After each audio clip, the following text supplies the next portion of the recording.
आमच्या नगरचे शहर प्रमुख किरण काळे भेटले।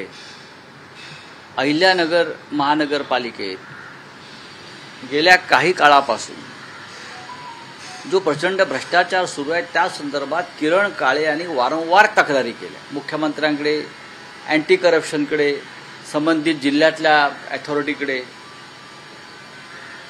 जर तुम्ही आज अहिल्यानगरला गेला तर रस्ते जागेवर नाही आहेत, नागरी सुविधा नाही आहेत, रस्ते जागेवरच नाही आहेत। अहिल्यानगर महानगरपालिकेतील साधारण 776 रस्त्यांची कामं झाली, 776 रस्ते, आणि त्याच्यावर 350 कोटी साधारण खर्च झालेले आहेत, 350 कोटी।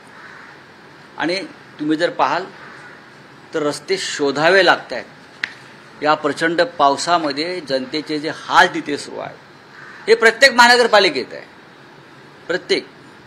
आणि महानगरपालिकेच्या संदर्भात तक्रारी करायच्या कोणाकडे? तिथे जे आमदार आहेत संग्राम जगताप, ते आता प्रखर हिंदुत्ववादी झालेले आहेत, अचानक टिळ्या बिळा लावून फिरतात, भगवा गमछा घालून फिरतात।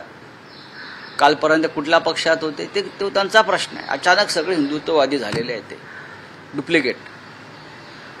प्रशासक, लोकप्रतिनिधी, ठेकेदार यांच्या संगनमतानं अहिल्यानगरची महानगरपालिका एक दरोडेखोरीचं एक उत्तम नमुना आहे या महाराष्ट्रातल्या। याची चौकशी व्हावी यासाठी मला किरण काळे यांनी काल निवेदन दिलं, त्यांनी स्वतः दिलं आहे। त्यांच्यावर कारवाई होत नाही त्यांनी दिल्यावर, म्हणून मी स्वतः मुख्यमंत्र्यांकडे पुराव्यासह फाईल पाठवली। आज मिळेल त्यांना ती। जर मुख्यमंत्री अशा भ्रष्टाचाराच्या तक्रारीवर कारवाई करत नसतील तर मी भ्रष्टाचारांना सोडणार नाही, तुरुंगातच जागा त्यांची।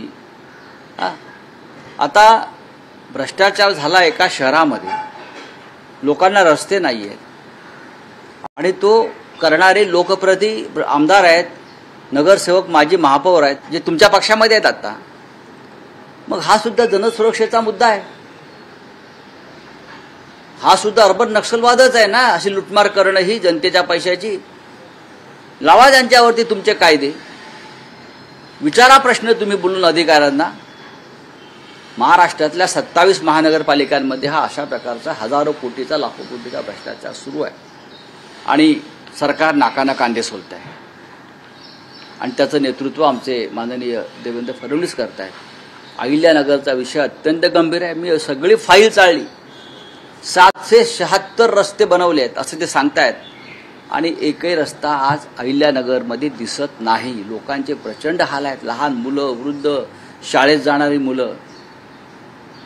पहा जाऊन तुम्ही एकदा, आपण जाऊ सगळे। बोला पुढे काय? नगरविकास खात्यामध्ये मोठ्या प्रमाणात भ्रष्टाचार समोर येत आहे। विरोधकांबरोबर सत्ताधारी पक्षातले मंत्री, आमदार त्यांनी सुद्धा जे आहे भ्रष्टाचाराची चौकशी व्हावी अशी मागणी केलेली आहे। मंत्री गणेश नाईक असतील किंवा अन्य मंत्री। नगरविकास खात्यातला भ्रष्टाचार म्हणजेच महानगरपालिकेतला भ्रष्टाचार। मी जो अहिल्यानगर महानगरपालिकेतला 776 रस्त्यांचा जो भ्रष्टाचार आहे तो सुद्धा नगरविकास खात्याशी संबंधित आहे।